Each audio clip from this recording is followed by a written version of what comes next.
Previously on Alan Wake. I'm hunted by the law. Sheriff, Wake's running. I'm giving chase. Are you seriously telling me that writer just took out my deputies? A thriller I supposedly wrote is coming true. The genre of the story seems to be shifting. It's turning into a horror story. I was told that Alice had been kidnapped, but that was a lie. We don't have his wife. We don't know where she is. Her purported kidnapper was eaten up by the dark presence before it attacked me.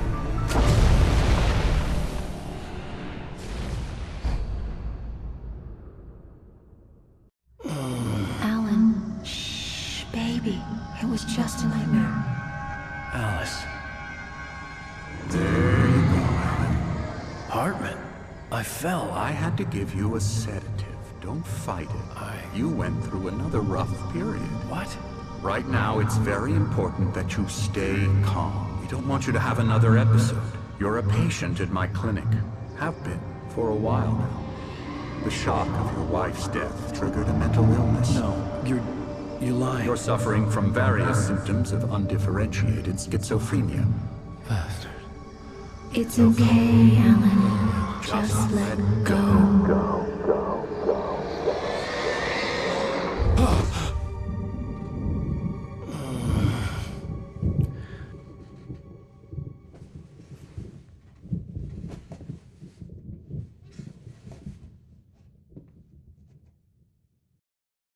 I felt groggy.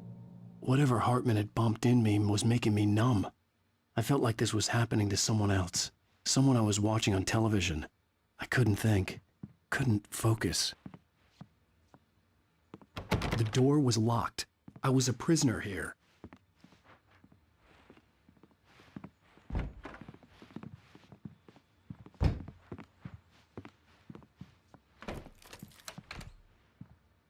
Good evening, Alan. Are we feeling better now? Feeling calm? Yeah. I see you brought your pet gorilla with you. So sure, I'm calm. I get the message. Loud and clear. Quite right. That's the spirit. You're being very brave, Alan. I understand you're confused. I would be more concerned if you weren't suspicious of me. I don't blame you for it. Big of you. Now, why don't you come with me? We'll reacquaint you with my clinic and go over everything you might have forgotten. Little walk and some fresh air? Yes, it will do you good. This corridor is for patients. Most of them aren't here right now. Jack took them out for a fishing trip, except for the ones who are particularly vulnerable, of course.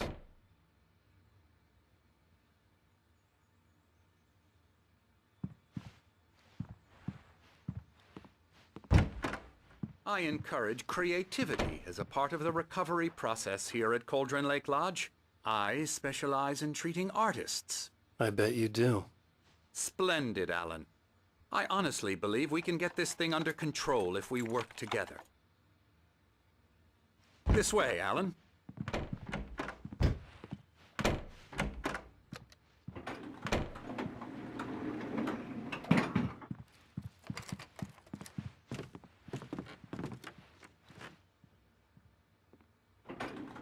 Now, Alan, from past experience with you, I know I need to get right into the heart of the matter as quickly as I can after an episode. So I'm just going to say this. Alice is dead. No. You're in a very vulnerable state until you understand and accept this. Alice drowned, and you couldn't face that.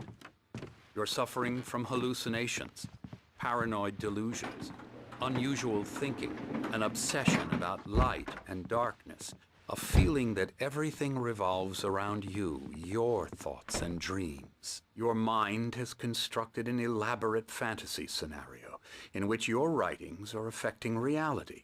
She has been kidnapped and supernatural forces of darkness are trying to stop you. We go this way, Alan.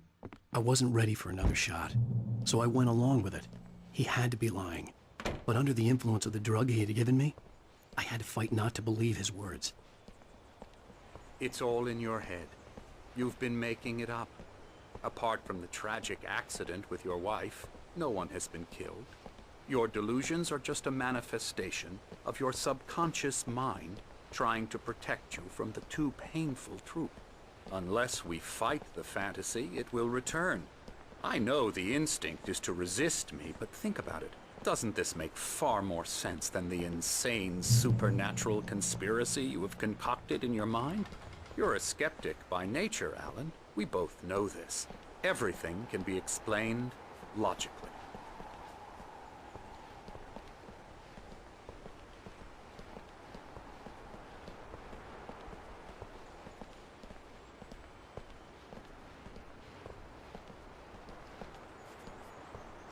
I never get tired of this view. Very inspiring, isn't it? Cauldron Lake spread below us. I could see Mirror Peak on the other side of the lake. I thought I could make out the spot where Diver's Isle had been when I arrived with Alice. Now there was nothing but waves. It seems there's a storm coming. Funny, I don't recall there being a mention of that in the weather forecast. Well, no matter. This way. Follow me. Alan, what I'm telling you is good news. Right now we're in control. Every time you have a relapse, it gets more and more difficult to resurface from the dark depths of your imagination. Not surprising, considering your profession. Imagination is what you work with. After all your nightmares, this should come as an immense relief to you. If it doesn't, why is that? Because I'm lying? Or because you don't want to admit that you're not well? It's very natural for you to think of me as your enemy. It's part of the illness. I let him talk. After all, Hartman I'm the one obviously trying loved to his bring own you voice. out of the His world words you've echoed constructed for madly yourself. inside my head. But I can't I dug my do it nails by into the myself palms of my now. hands to stay You focused. need to work with me. Once you accept that, we can begin the journey towards your recovery. Come along. Let's go inside.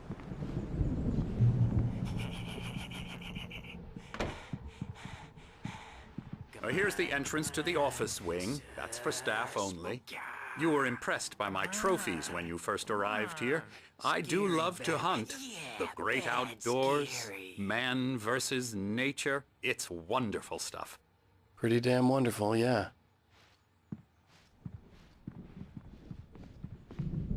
Scary, scary, scary.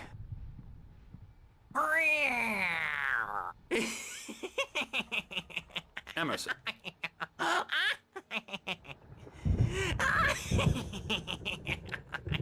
I'm a real bad dream, mister. You should be afraid of me. Don't want to run into me in the night, that's for sure. Please, Emerson. Mr. Wake is confused enough as it is. Yeah, you'd like me to go away so you won't be scared. But you can't just decide what kind of dream you have or when you have it. Emerson. Okay, sorry. Boo. That's Emerson. We're actually making some progress with him, I'm happy to say. He works on video Elbow games. strike. It's trash, of course, but it does involve Get some him to the head. small creative effort, which makes him receptive to my therapeutic methods. No kidding.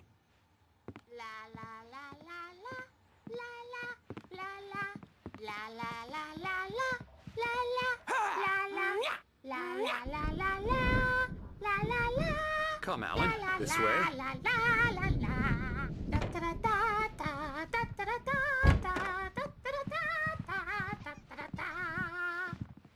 Now, you might have noticed the typewriter in your room. You've been writing as a part of the therapy. As soon as you feel up to it, you should continue.